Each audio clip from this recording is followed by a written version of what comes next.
I'm going to do a very mini intro, and then we're each going to do kind of like tapas. You know, they have tapas restaurants in Madison, right? Like a small plate around an issue that we're both thinking about, and it kind of interrogating around epistemology and methodology, and then hope to open it up conversation. Is that good? So we just spent the morning being interviewed about our long friendship, and so you could watch the film. But I'll tell you that we've had a long kind of gorgeous friendship and writing colleagueship and theorizing-ship and wine-ship for, I don't know, 20 years. And I like to think of our work as kind of a Gloria Anzaldúa river with many currents. Right, and so one of the currents that we've written on are silenced voices, subaltern voices that don't get a hearing. Some of what we've written on is really trying to theorize privilege and whiteness in our book Off-White, and in Lois's more recent work on privileged schools. We've written on the difficulties of writing across dangerous power lines, right? The what today might be called the kind of colonial impulse in writing, and trying to kind of decolonize our writing, but as we write across the lines of othering. And we've written, as we spoke about yesterday, on critical bifocality. So today we want to kind of dive into two spaces of work separately and then together with you. And I think both of us will be talking about the importance and the complexity of partnerships, for myself with communities and activist groups, and then the essential and delicate work of bringing together quantitative and qualitative work. And Lois will do a much more scholarly version of how to think about mixed methods. And I'm going to dive in a couple of projects. And I'm going to try to go for about, I think, given our time, 15 minutes, 12 minutes, and then we'll have plenty of time. So the remainder of my talk draws from a range of research collaborations of the Public Science Project at the Graduate Center of the City University of New York. We are a collaboration, a research institute where policy research is undertaken around education, criminal justice, housing, and urban life, undertaken by coalitions of researchers, activists, policymakers, lawyers, everyday people, not like we're all not, educators, and youth. At the Public Science Project, we take seriously the writings of Ignacio Martín Baró. You might know him as a liberation psychologist. He was one of the Jesuit priests who was killed in El Salvador. He was also a social psychologist. His call in 1996 for research that challenges what he called the dominant lies, then referencing the kind of dominant stories that were being perpetrated by the government in El Salvador. But we also begin each community project with a Du Boisian question: how does it feel to be a problem? And we investigate the structures and historic conditions that produce inequity, and how ascriptions of deficit, terror, or damage adhere to some bodies, while other bodies are laminated, particularly white bodies, elite bodies, so that notions like criminal or deficient don't quite stick as easily. And we practice what feminist philosopher Sandra Harding calls strong objectivity. That is, we build initially fragile and increasingly sturdy contact zones where diverse knowledges dialogue, share perspectives, critique lines of analysis that privilege. We craft questions that derive from subaltern brilliance, but we challenge the dominant story and dare to interrogate a different story, to quote from Arundhati Roy, a different story than the one that we're being brainwashed to believe. Our work happens in prisons, in communities, in schools, and in social movements, and each critical PAR project opens with a research camp. So that can happen in the prison, it can happen at a college, it can happen at the Graduate Center, it can happen at the Yankee Tavern in the South Bronx, where we pool our knowledges. All of us who are researchers share what we know to be true. And I'll give you some examples of these. But like in the South Bronx, when we're studying aggressive policing, the grandmothers who have been taking photos of the police beating up their grandsons from the 7th floor, the 4th floor, and the 2nd floor, and then calling each other and creating a chronicle of those events, they were doing research long before we got there. They then just hooked up with a public interest lawyer and then asked us to come in and help create a systematic survey of the community.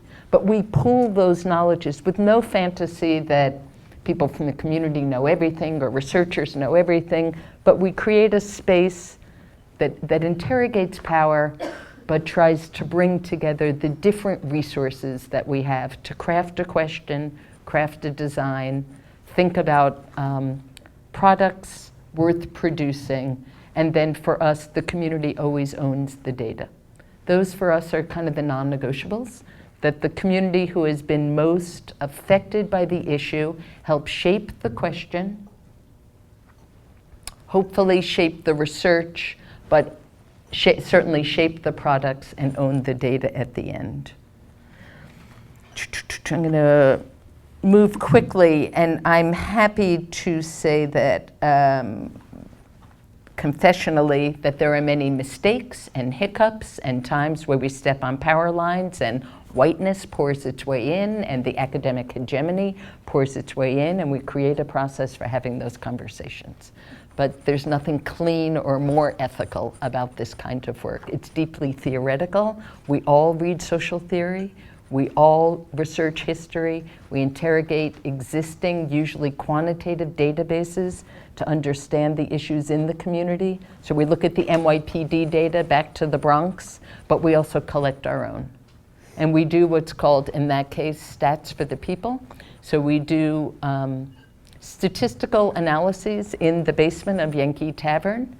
And as I said yesterday, lots of people who failed 8th grade math are really good at crosstabs on race by stop and frisk for their communities. They really get why it's important to be asking those intersecting questions. We call this practice critical participatory action research, and the word critical holds 3 meanings. One is that it reflects our commitment to critical theory, decolonial theory, critical race, feminist. Second, critical as in it is critical of the existing policy story that is being told about these events, whether it's about incarceration or school closings or stop and frisk, aggressive policing. And third, critical because we engage with critically urgent issues.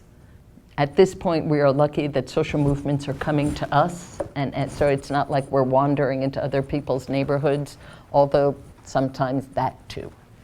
Okay, critical PAR, probably the most offensive idea of critical PAR is the belief that expertise is widely distributed. It's not a methodology. We do quant, we do qual, we do ethnography, we do surveys, we do hierarchical linear modeling. It's an epistemology, but the most offensive to more traditional folks, I think, is that we actually think those grandmothers have really important knowledge, and we have really important. It's not a punt that says, let's just gather the voices from the community and represent them. It's really a critical deliberation in the best Habermasian, Nancy Fraser notion of deliberation, right? So the notion that expertise is widely distributed, but legitimacy is not. That those who have tasted injustice have a particularly acute understanding of the affects, capillaries, consequences, antecedents, and the circuits of dispossession and privilege. Does that make sense? That people on the ground just know the shape of the problem differently than those of us who go in thinking, I'm going to study disparities in school suspensions, or why are so many kids locked up, or why are some schools closed. They understand the historic, cumulative, structural, the relation between school closings and gentrification and policing. So it's cross-silo as well. I've already said we draw on critical race, feminist, post-colonial, and neo-Marxist theory to bring a critical, theoretical, and empirical eye to structural and historic roots of inequities. This is a design for knowledge production and not a methodology. PAR does not mean 6 kids and a camera. It might mean that, But that it's become like a commodity thing. It's become a mantra. It's become like a thing. And I worry a lot about things. When Paulo Freire visited, he once turned to me and said, Michelle, only in America can my ideas become a 7-step process. He said, people come up to me and say, I've done the critical consciousness work. I can only do steps 1, 2, 3, and 4. I can't do 5 and 6 in my school. He said, I don't even know what they're talking about. And I starting to feel that way about like PAR. It's become this like thing. It's a deep, critical, theoretically engaged, historic practice of bearing witness. That's what it is. I'm going to give you 3 examples, and then I'm going to pass to Lois. And so example number 1. The work really, for me, began full body when we worked at Bedford Hills Women's Prison in the 1990s. Bill Clinton took college out of prison, long story. Used to be that there were 350 college and prison programs. After Clinton signed a bill saying no Pell Grants can go to prisons. 1994, there were 350. 1995, there were 8. Right, so college, Wisconsin was actually a big state for college and prison programs. A coalition of prisoners, prison administrators, lawyers, college university presidents, and friends resurrected college pretty quickly, and it was clear that they needed to document the impact of college and prison. So they had asked me to do it, said I would do it if we could do it as a PAR project. So we taught a graduate methods course in the prison, because remember a lot of the average sentence was 10 years. So there were women who had been there 20 years. They had taken their undergraduate and master's degrees there. So 5 more minutes and then just a second. So we taught a research methods camp. That was the closest thing we had to a research camp, right? 2 of my graduate students, Rosemarie Roberts, who now teaches at Connecticut College, Melissa Rivera, who was at Harvard, went in, taught a methods course. Each woman created her own question under the mother question, what's the impact of college and prison, right? And then each woman interviewed 5 people. And their questions were things like, what's it mean to see your own intellectual signature in college after you've been treated with violence by your mother, by your husband, by community members, right? Others were, what's it mean to be a lesbian, growing up lesbian and now going to college and reading feminist texts and queer texts? And others were, I was a Jehovah's Witness and I thought everything was planned, and now I'm studying sociology. How does my view of the world change? So we had 75 interviews by the end of that class. After that, of the 15 women, 7 agreed to be researchers with us. We met every other week for 4 years. We gathered quantitative data from the state about recidivism rates, which dropped from 30% to 8% with college. We interviewed correction officers who'd say things like, I hate college. I hate the college program. I led a good life, they led a bad life. They did something wrong, I did nothing wrong, but I know at least they're not coming back, they're reading at night, and their kids are going to be better off. We turned those quotes into postcards, we sent them around the country. Get tough on crime, educate. We talked to the kids. The kids would say, I hate college, because now all my mom wants to talk about on trailers when they visit and stay over is homework.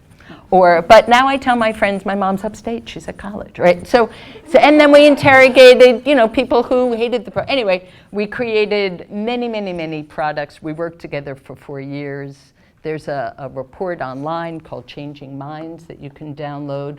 All names, all the researchers' names are there in alphabetical order. My name went first because our first name would have been Kathy Boudin, who was a political prisoner, and people were worried that would activate. The final report was sent to every governor in the country and every state legislator in New York, and that work continues. As people come out of prison, there are now projects that derive from that. The children of those women wanted to do a project, so we made a film called Echoes of Incarceration. The simple point here is this is not magic. It's just presuming that there's real knowledge in the people who have experienced the injustices that we're studying. I'm going to give you 3 sentences on our newest project, and then you can ask questions. Yeah, then you can ask questions at the end, after Lois goes. Our newest project is something called What's Your Issue? friends of mine who are found in the foundation world, who are gender queer, lesbian, said, most of the research on LGBT kids is on white kids, it's on bullying, it's on depression, it's on suicide, it's on gay marriage. Can you do a participatory project focused primarily on LGBTQ youth of color? So we are currently doing a national survey. Go online, get your friends, get your students. We do survey parties all over the country. Anyway, we've got 3,500, we're going for 5,000. It's a multi-method design created by young people as well as including very traditional standardized instruments. So we've got standardized instruments as well as homegrown instruments.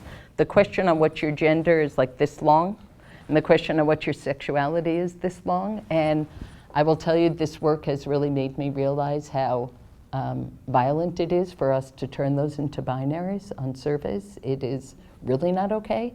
I have been educated by these young people. So we've got this national survey going, and at the same time we have 10 communities around the country that a month ago brought in 4 young people per community. So it was Jackson, Mississippi, it was New Orleans, it was Phoenix, Tucson, Chicago, Detroit, New York, et cetera, Miami. They're each pursuing an ethnographic policy study in their community. And this is in some ways the best version of critical bifocality and mixed methods that I can imagine, which is both looking for the quantitative landscape about the distribution of issues, as well as the deep ethnographic cuts. The issues, I promise you, in New Orleans are not the same as in Jackson, Mississippi, are not the same as in New York City, and yet the particularities of the issues that UndocuQueer is studying in Phoenix, and the particularities of homeless youth in Detroit are really important policy issues that are not so much only about a justice of recognition in Nancy Fraser's language, but also about a justice of redistribution. So I'm going to leave it there. We can ask questions. Lois. Okay, hi everybody. So I'm going to talk about what's become a very chatty phrase, mixed methods. And let me start by asking, how many of you are familiar with that phrase? Got it. How many of you are encouraged to do mixed methods research for your dissertations? Put your hands up high, okay? Okay, good. So none of your faculty have said you really should do mixed methods because it's so amazing and so cool? No. Okay, it's so hard. Right. Okay, so let me talk a little bit about, and this is going to be really brief, and this is new to me. This stuff has never been presented before, and so I'm going to have to, unfortunately, I have a phone, I need a flashlight, and I also have a mic, so that's going to be a real problem, and I don't. And you have a girlfriend. And Tell I me have what a to friend. do. I'll ask Michelle to hold the mic. But in any event, let me tell you what this particular project is all about. Margaret Edison Hart and I approached the Spencer Foundation it's 2 years ago now. It'll be 2 years ago at AERA. And we set up a meeting with the program officer. It was Andrew Buchel at the time. And we asked her, and she brought along Bob Ream, who was an associate program officer at the Spencer Foundation. Both Margaret and I had worked with the Spencer Foundation a great deal on a number of committees and so forth, and had been funded by them. So we felt in pretty good position to approach them and talk about this. We wanted to put together some kind of statement about what mixed methods is. Not kind of the kind of an academic definition. We weren't interested in an academic definition of mixed methods. I mean, this stuff has been talked about. This stuff has been out. People have written about it. There's a lot of. There's a lot of stuff out there about it. One can go read it and all of that. That was not our concern. We were starting from the point of, we both work in state universities. I work at the University at Buffalo, and Margaret's at the University of Colorado Boulder. And we are in other words, the university sector, and this is the same for the big privates, although they have a whole lot more money to begin with. Okay, it's really different than the state institutions. And the state institutions now used to be approximately, when I went to Buffalo, it was about 70% state supported. In other words, that's where our money come from. We are now down to 12%, and that is one of the highest in the nation. So Colorado's at 3%, California's at 3%, and I believe Illinois is also at 3%. I may be off a percentage, but you get the picture, okay? Now that means several things. It means you gotta raise tuition, but you can't raise it too much, or your legislators are gonna be voted out of office, and they don't wanna do that.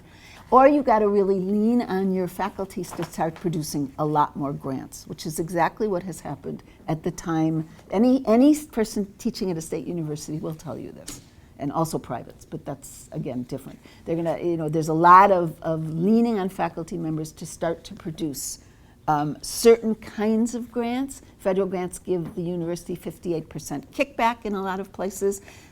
Private grants less so, obviously, and sometimes they don't give any kickback, but in any event, these private foundations, quote unquote, count, but they're not part of academic analytics, and academic analytics are driving a lot of what's going on. We have to fight really hard with our deans and everybody, I do this constantly, to really still keep spotlighting those really prestigious private foundation grants like WT Grant, Spencer Foundation, and what have you, Russell Sage.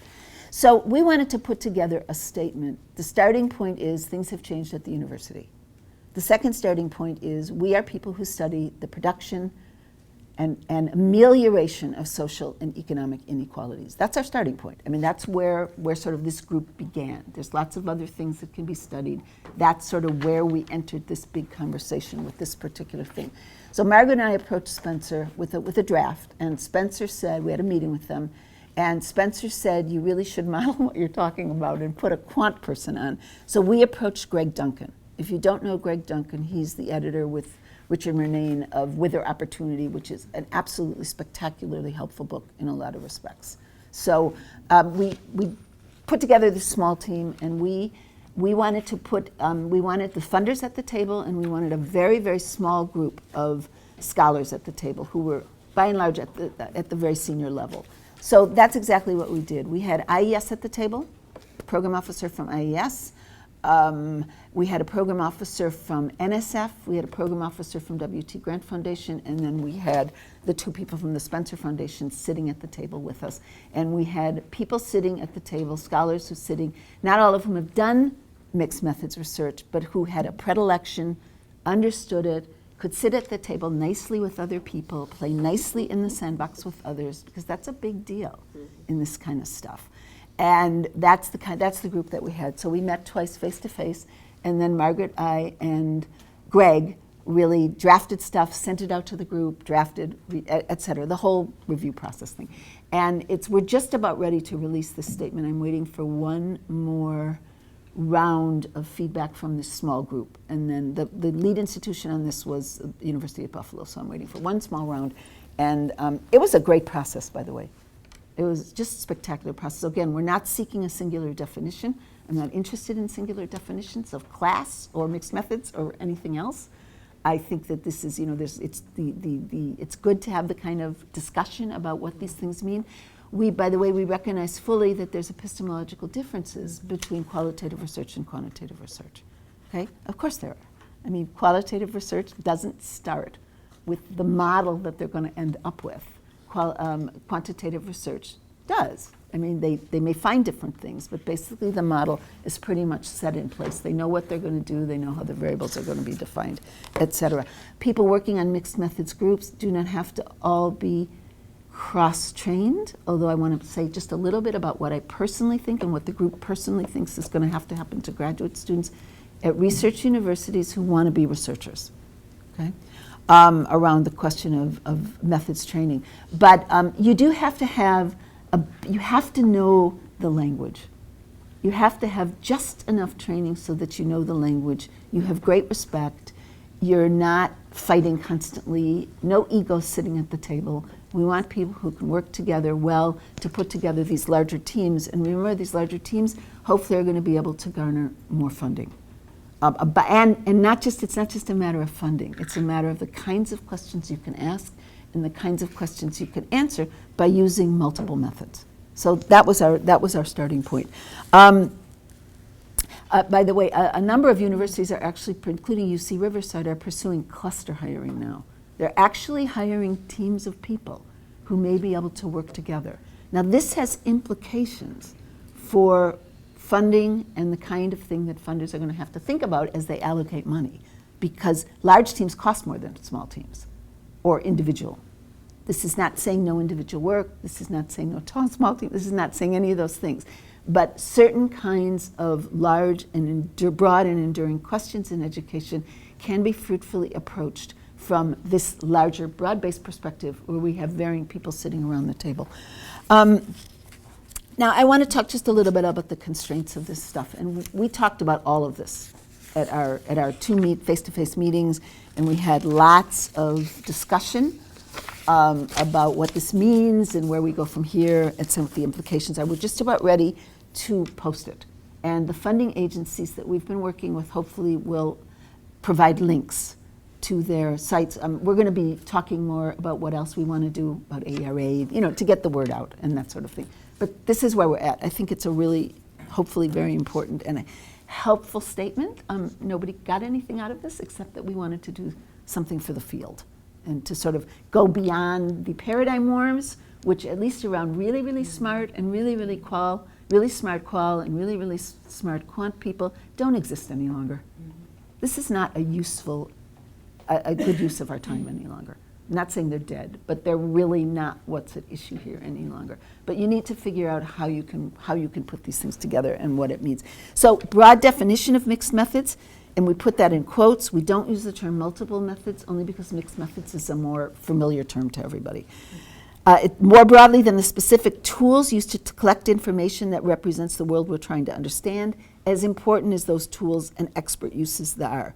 We thought of mixed methods as encompassing broad uses of research concepts, theories, designs, and methods drawn from a wide range of disciplines potentially, intellectual traditions, and research paradigms as dynamic and integrated uses of methods that complement one another as they unfold over time and across levels and scales of a system. This allows us to do a lot with a single big question, because you can have a lot of sub-teams working underneath this broad and enduring question, whatever it is, as guides to more comprehensive studies, as ways to collect, analyze, integrate data creatively, and as ways to interpret and disseminate results to a wide range of audiences. That's tough, okay? I edited AERJ. As editor, I never once published a mixed methods paper, not because I don't like them, but because you may not have enough space in a mixed methods paper to elaborate two methodologies. So you might have to cut that up in different kinds of ways. Books obviously give you more space. The other thing about this is with the review process, another glitch here with the review process, no single individual can review a mixed methods paper. And I'm not talking about descriptive stats, okay? I'm talking about the kind of high-level modeling that these people do. I can read it, I even understand it, I can work with people on a team, I cannot produce it any longer. I could at one point, I cannot any longer. So, but I can do a really, really good job with the qual stuff. So this has implications for review processes at a journal, review processes at granting agencies, which is why we had all these people at the table. Because you can't have one person, or even necessarily two people, and the right two people, reviewing mixed methods proposals. And the foundations don't quite know how to give advice to people because they didn't know what to tell them. So hopefully, they're all signing on to it, so hopefully this will be very, very helpful. So let me just go quickly through this, and then we're going beyond the qualitative-quantitative binary. We know it's there, it's not particularly useful in this particular conversation, and it doesn't mean epistemologies aren't different, but we certainly can address questions about the production of educational inequalities, amelioration of educational inequalities by employing these varying methods and working together. The working together is a real glitch. No prima donnas are allowed on a team, folks. Goodbye. Doesn't work. Okay? You gotta, no huge egos. They don't go there either. Okay? But there are lots and lots of people that can work very effectively and appreciate cross-method work because the quant people can offer unbelievable large-scale analyses of relationships between and among variables, right, to put it simply, and the qual people can dig really, really deep into figuring out what kinds of actions and activities produce the kinds of relationships of interest that you see in those big quant data. So we're not competing with these people. Okay, there's a number of ways that, and the quant people absolutely need qual people to also, when they put together all those TIMS variables and the PISA variables and all the rest of this, NCES variables. They're sitting around the table by themselves. They now want us there too, because we know what's underneath some of those kinds of things. It's kind of where Michelle is talking about what's a category. So there's lots of fruitful ways that this can happen. We actually talk about things, we talk about integration, methods integration, and we talk about iteration. By iteration, I mean, I found a lot of things, Margaret Eisen and I found a lot of things with NSF, with our NSF study, which I don't need to go into right now, but we cannot produce it at big scale.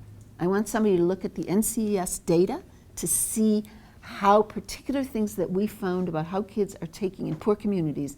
We followed those kids for 3 years plus into college for 2 years, ethnographically, survey in college.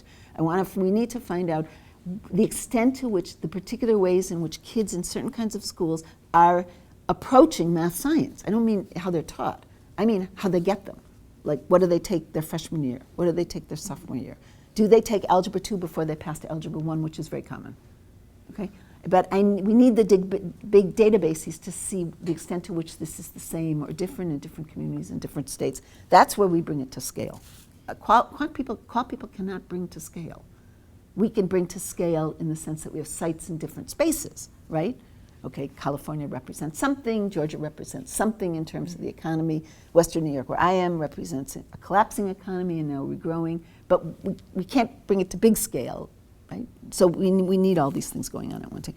Okay, so let me talk about the challenges that we noted, and again, this is going to be out very soon. Constituting and coordinating mixed methods teams is very, very tough. And this is going to sound really hierarchical, and many of you might not like what I say, but you really do need a couple people in charge. Like there's a lot of stuff that calls itself mixed methods, but they have so many pieces parceled out that nobody has the whole in their head. And it's usually a very, very experienced person that has the whole in their head. Like, what's the whole thing that we're looking at? And how do the component parts exist underneath the whole? Now, when we have grants, even if they're not mixed methods, that's exactly what we have to do. Somebody's got to hold it together. You know, if you're doing a dissertation off a grant, somebody's got to know where your data fit, not only for you, but in this larger question that was posed to begin with all these varying spokes. So somebody or some buddies have to be in charge, so that the collapse of mixed methods teams is a big one around this particular issue. Someone has to keep track of who's doing what and where the spokes are and who's doing what. And then the sub-teams can operate. Okay, sub-teams, whether quant or qual. That's just a simple thing, but it's very important. Funding. There's implications for funding here. Once you start, for funders, because once you start doing cross-methods work, you're talking about adding more people, right? No, you can't. One individual cannot be responsible for a quantitative component. They're working on teams in many cases. There are many graduate students employed. Same thing with qual. It's not an individual who has to hold that thing together, depending on what it is you're trying to do and what your big overall design is. So there's implications for funding, and some of these funders are, they're going to have to think about upping the amount of money that they put on the table for these things. $1 million sounds like a huge amount, but when your universities take 58% off the very top, right? That's it, it's gone.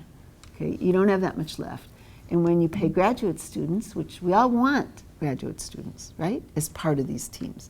When you pay graduate students, you're talking not only about salaries, but which are, you can't just pay people.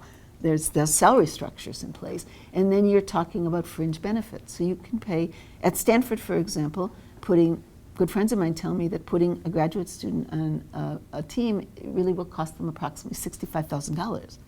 Now, if you have 6 graduate students, you can see what the issues are. So these are things, we'll see how these work as things are going forward.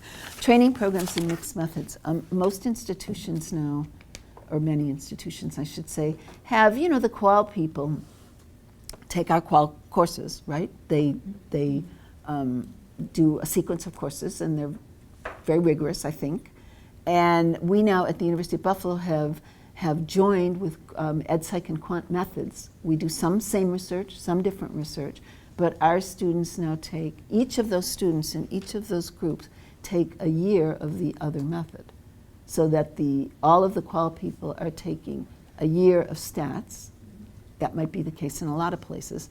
All of the quant people are taking a year of qual. That might not be the case in a lot of places. And initially there's a lot of grumbling on both sides of that, but our two communities, student communities, have become really good friends and really work together on a lot of these things now, with people from each of those basic methodological paradigms helping one another. So our goal is not to make experts in two methods, but to be able to sit at the table so that you know and can work along these kinds of lines. Again, this is for people who are interested in becoming researchers. Not every single person in particular fields are exposed to that range, but programs make decisions along these lines. Professional identity, we would like to encourage, we talked a lot about this, a mixed methods identity for more people. What that does not mean is that I, Lois Weis, become a crack quant person. I have crack quant persons. What it does mean that I can work with, what it does mean is that I can sit at the table, I respect, recognize, understand what quant methods can bring to a larger project. And that's what we're calling a mixed methods identity. But that has to be fostered. We don't automatically have it. I love qual. You know, I was trained quantitatively, but I love qual. I'm not going to all of a sudden start to do what I did X number of decades ago. But so that's what we're considering a mixed methods identity. If it goes through this last round of, if we all agree on this at the end. The vetting and evaluating mixed methods articles and proposals, like I said before, there really are implications for this kind of thing for review teams, both at funding agencies and federal and private funding agencies, and journals. And I think the way in which reviews have to be undertaken in both of these arenas will change if we move forward in this direction. It's a huge, huge, huge amount of excitement about the idea of mixed methods in the academic community, but mostly it's not defined, and nobody's really taken up, which was our goal, to really take up what does it mean to do this in practice? You know, what are we talking about? How do you do it? Not how do you discuss it, but how do you do it? So we're very committed to this. We've also put together, a statement will be released very soon, we've also put together a list of exemplary mixed methods work. And so people can kind of look at it, and we summarized it, and we don't have that much of it, but it gives you an idea of what we're thinking of when we're talking about mixed methods work. And some people are really working on these teams already. And I think that will have, it won't be everywhere, it won't be everyone, but there will be a portion of our community that is moving in these kinds of directions to address broad and enduring educational problems over time and over space. In other words, follow-up, longitudinal work, right? Come back 5 years later, 10 years later, like Carl Alexander and his team did, and Ruben Rambaud has done with the immigrants. So it's that kind of sort of let's track over time, let's track over space in different carefully selected contexts, and let's be iterative about how we put this stuff together, and let's work with the funding agencies so that, because they don't know, okay? I mean, we have to work with them, and they have to work with us to figure this out. So thank you very much.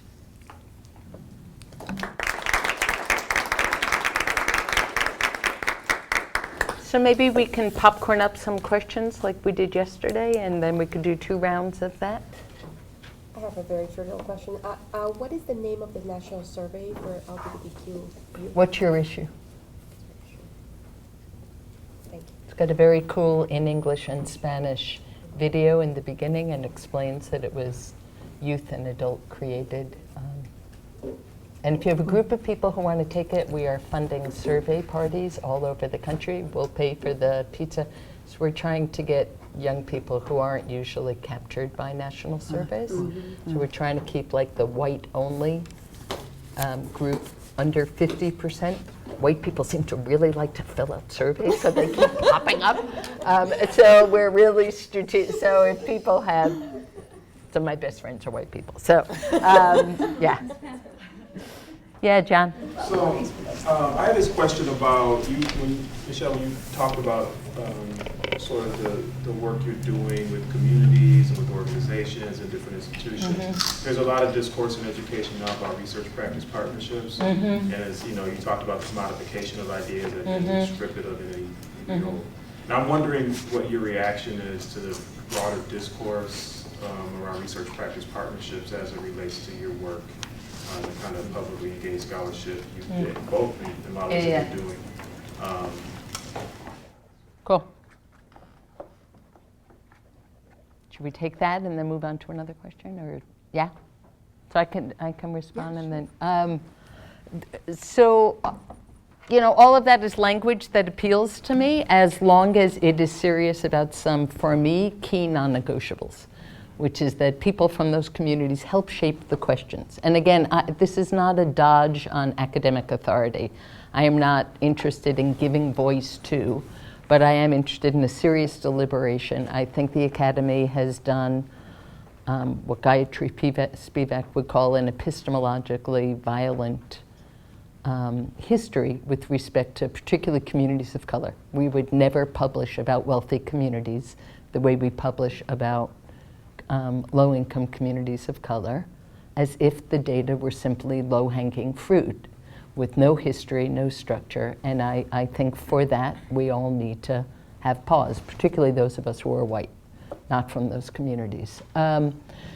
So a critical, and that's not to homogenize community. You know, we're in the South Bronx working on aggressive policing. Lots of the young men don't want any cops. Lots of the young women want cops, but want cops to be treated with dignity. A lot of the older folks are as scared of the cops as they are scared of the young people. So we are contending with those issues, that kind of complexity.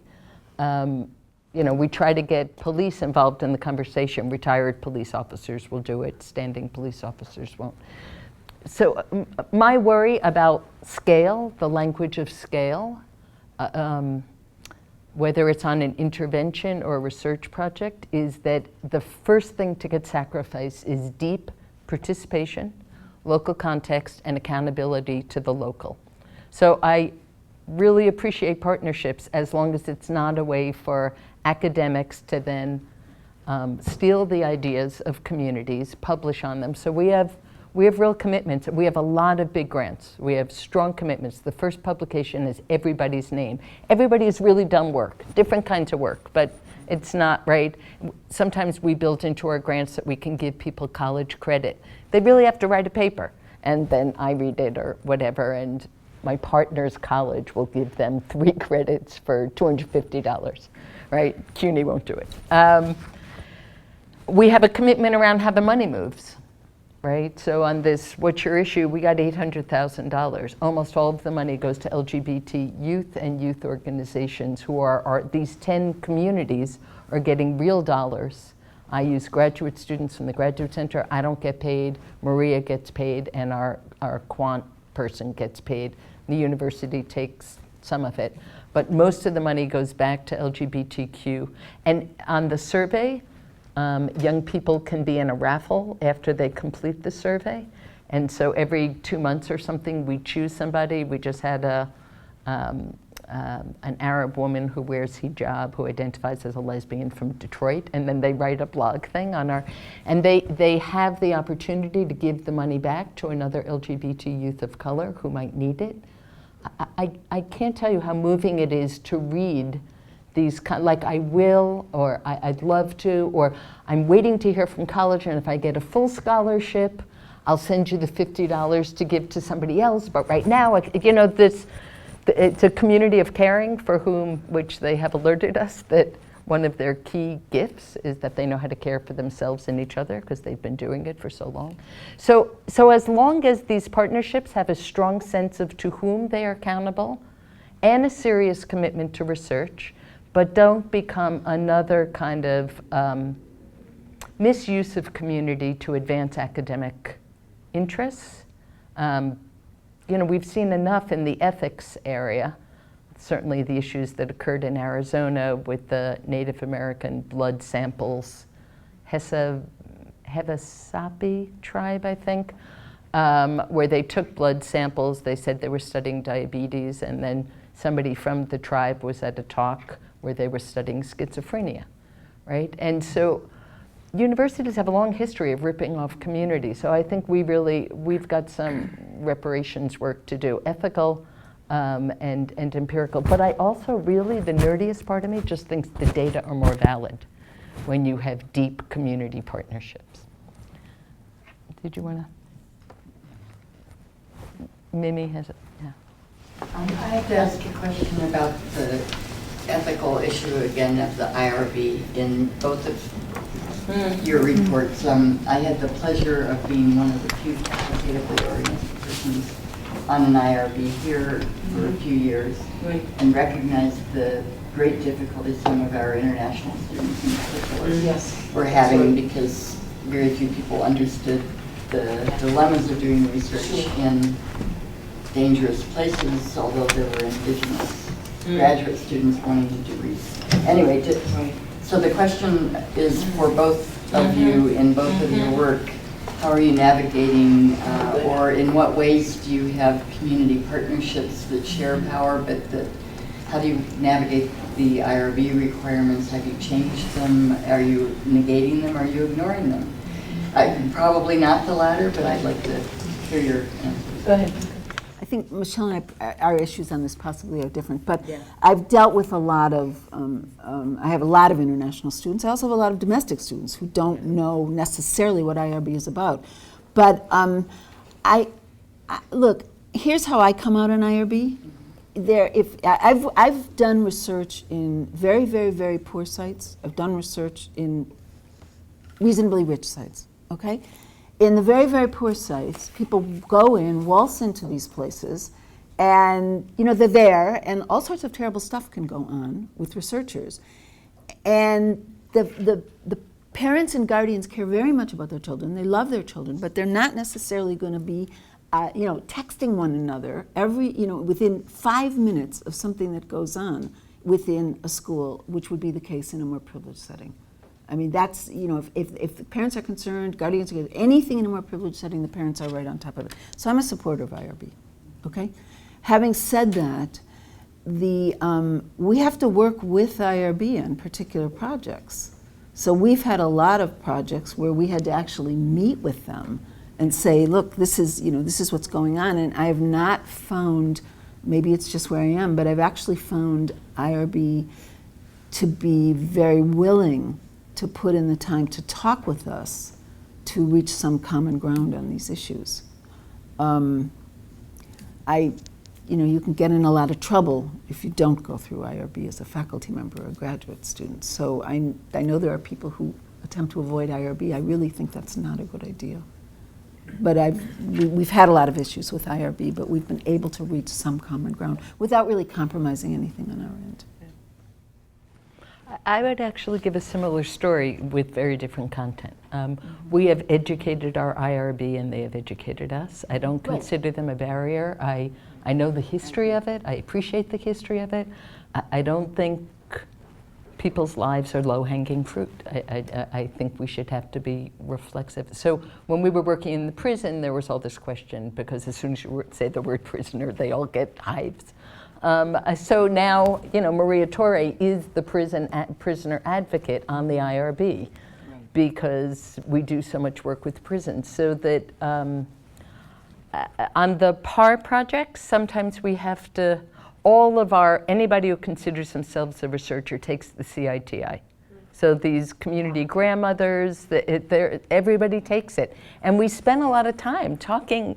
Some of it's interesting, some of it's whatever, but some of it's actually really interesting. And these people know in their bones the ways in which researchers have ripped off their communities. One of our commitments is we work in communities where there's been a lot of research and none of it has been left behind. So one of the things we do is leave the data back in the local library as well. So to create an archive of research by the community, not just on the community. Where we've more recently, so it used to be the Graduate Center, we had our own IRB, we did a lot of educating. Sometimes the PAR team, all the PAR team would be listed as researchers. They would submit. Sometimes we do it in phases. So the research camp would get its own IRB, then we do an amendment to do the survey. We've had to negotiate like parental consent on this, what's your issue? We've been able to bring it down to 14 because we asked sexuality questions, and Planned Parenthood, Harvard, Chicago, you can go down to age 14 without parental consent if you're asking about sexuality. So everything we do is absolutely by the book. Yeah, add sex questions if you want to bring your age down. Where we've run into trouble is now IRB, it used to be Graduate Center, now it's centralized for all of CUNY, and it's much more a biomedical model. And sometimes they say, oh, those PAR projects, that's not research. And I say, I don't know if I should feel liberated or dissed, right? You know, some of them don't count ethnography as research. They don't count qualitative work because it's not predicting, making a prediction, testing a hypothesis in a controlled setting. So the definitions are confusing to me. I still fight to have this count as research. We do IRBs on all of our projects, but we often do them in stages. And I find that's helpful. It's like massaging a muscle that's a little stiff in the beginning. The world, thank you for playing the role that you played. I assume that wasn't easy, Mimi. Is there another question? Are we out of time? Yeah, go ahead. Can I do just a follow-up to that? So the content of, for example, the city training, have you had it like either translated or made the language more accessible to people? We do it together. We read it aloud. Okay. And you know, actually, it's not as, you know, talking about Tuskegee is a really important thing to be doing in the South Bronx. Mm-hmm. You know, talking about what happened during the Holocaust, those are connections that people are making. A former student of mine, Monique Guichard, did her dissertation on a community IRB because in the Bronx, Einstein Hospital, do you know Monique? Yeah. Einstein Hospital does a ton of research on everybody's blood and bones and teeth in the neighborhood, and people have no idea what it's going to be used for. And so the community has now said, we want our own IRB in the Bronx. So it includes, you know, doctors who live in the community and lawyers and community people who aren't those, and Monique documented that. And they're really interesting conversations about what's ethical. And Lois and I were just talking about, do we have, and I think the answer is no, but it's unclear, do we have the same ethical commitments when we study up? When we study privileged communities, do I want to do a lot of PAR at Goldman Sachs? Probably not. So, but it's worth our interrogating, you know, what are our ethics keeping us from doing and toward what end? And I'm sure, if you're lucky, those are the conversations you're having at IRB, and it's not just a technical conversation. I just wanted to add on to that. I've taken Mimi's place on IRB, but we're in a position right now where all our IRBs get audited, and the advisor is responsible for any, by a group of lawyers. And so the advisor is responsible for any, the PI is responsible for all of the ethics of every team member. All of the data has to be documented in our office. And if any of the data is collected using an old version of the interview guide, for example, or there have even been cases where, you know, there were supposed to be 3 interviews and only 2 were done, the 3rd one wasn't done, it's considered a violation. And the PI can be, if there are enough, the PI can actually be reported.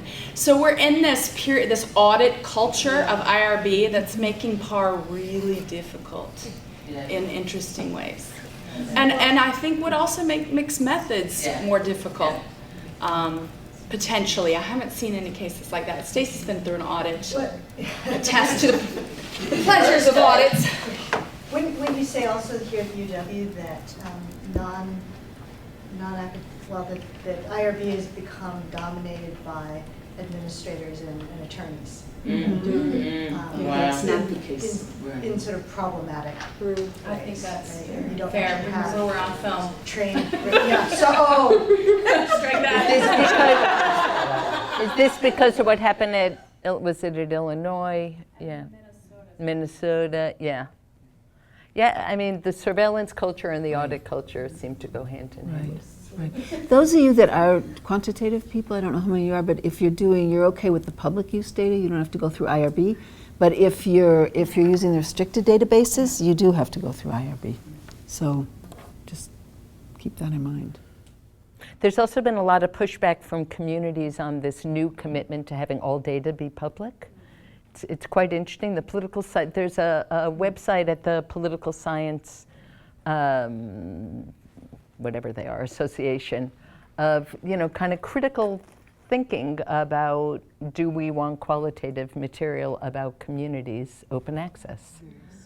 It's really serious, and there is this new commitment, which I think in my heart I would have agreed with, that if data are federally funded, whatever, that people should have access to it. But it's kind of interesting to think how that plays for qualitative. I think that's right on the horizon for us all to be thinking about.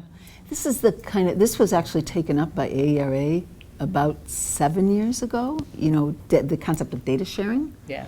And it went nowhere because it's really difficult to figure out how sharing of qualitative data would work. But on and what mixed it methods, means. federally funded grants, we're going to, because a lot of the federal agencies are now requiring the sharing of the quantitative data.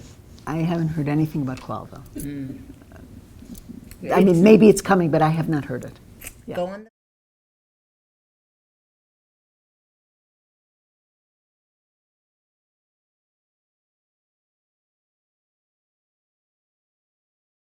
Anyway, yeah. I'm Anthony Hernandez, and I'm a third semester student here. I'm one of Stacy's students in her ethnography class. And I've spent the last 3 semesters trying to learn from people what it means to become a mixed method scholar. And I think almost all of the professors in this room have heard from me at one time or another. And I'm very grateful for their patience and the information that they've shared with me. But I think it's very helpful to think about helping students who are just entering the program kind of orient themselves along these pathways. So I was at your talk yesterday. I really appreciate that, and this particular session has been very helpful for me. Thank you. Good. I think, again, this isn't about any individual becoming a mixed methods researcher. I mean, maybe some will, but it's more about programs of research. And in order to participate in these programs, we need serious training in these different methodologies. I will tell you a story. Most of you are qual, and you're sitting here thinking, oh my God, I don't want to take stats, and I've had enough of stats and all that. When we started this at the University of Buffalo, and the quant people feel the same way about qual, by the way. When we started this at the university, there was an immense amount of grumbling about this. But what has happened actually is that a very, very high percentage of our ECPS people, which is your EPS people, very high percentage of our ECPS people are now actually going to do the advanced statistical analysis certificate. They started, they're scaffolded for success because they're all in it together. Yeah. And I was really shocked. Actually, when I began to realize more, now you got to start that early. So you're right to start. You got to really start that kind of training early because you need to go. It's very hierarchical, that knowledge. Yeah. And the other thing is that the quant people are now going to come in. We have an informal qual certificate, but we're going to actually make it state approved. It just takes forever. But the quant people want to do the qual certificate now, and we never could have anticipated this. I mean, I had people glaring at me in my classes, like, why am I here? In fact, one angrily dropped out.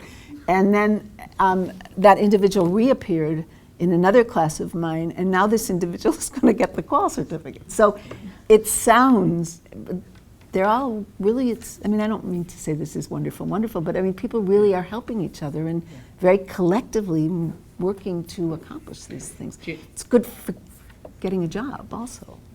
Every summer we offer critical participatory action research institutes at the Graduate Center, and 2 summers in a row we've offered a critical statistics institute, and it's just brought a whole other crowd into social justice research. They wanted to do it, but they thought it was just qualitative and they didn't know they could, and it was so great. People doing both secondary analyses of existing databases on land use and gentrification and the economic sector and education data and criminal justice, as well as collecting their own with communities. And it's really expanded the kinds of conversations we could have about the scope of the issues that we're dealing with, right? And introducing political economy with educational systems, with racial justice, right? It shifts the conversation if you can create those settings.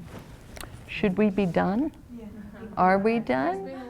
Oh, there's a question. Oh, do speak. Thanks. My question actually is for Dr. Fine. Earlier you had mentioned that critical PAR, you see that as an epistemology. I was wondering if you could share more about that and also share what you find frustrating about critical PAR being positioned as a methodological approach. Yeah.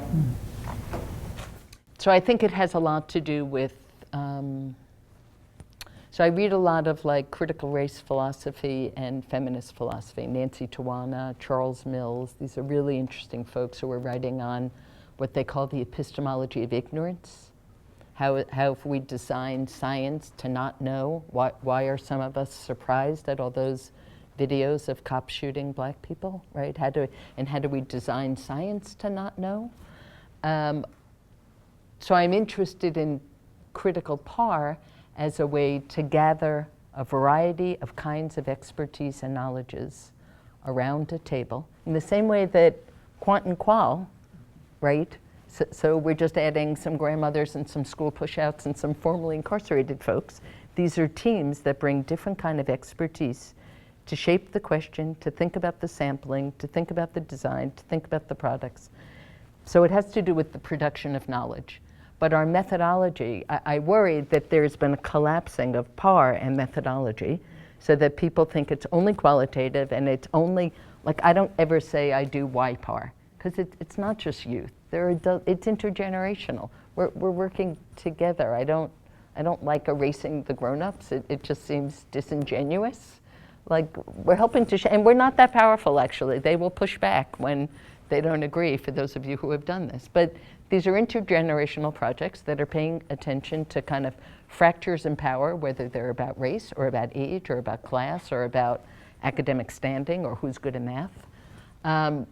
But it doesn't it's like critical bifocality isn't a methodology. It's not quant or qual, it's not survey or ethnography. It's about design. It's a theory of method. It's a theory of method, yeah. So does that explain it? Because I kept showing up at places and people were expecting it to be something, just visual methods or just performance or just kids and cameras. And I was like, we're surveying 5,000 young people. We've done these surveys in the Bronx at a randomly selected apartment buildings in a 40-block area. And sometimes it's 6 kids and a camera. But it doesn't over-determine the method. And that makes it technical, not theoretical, historical, or actually political. Thank you all. See you soon. Huh?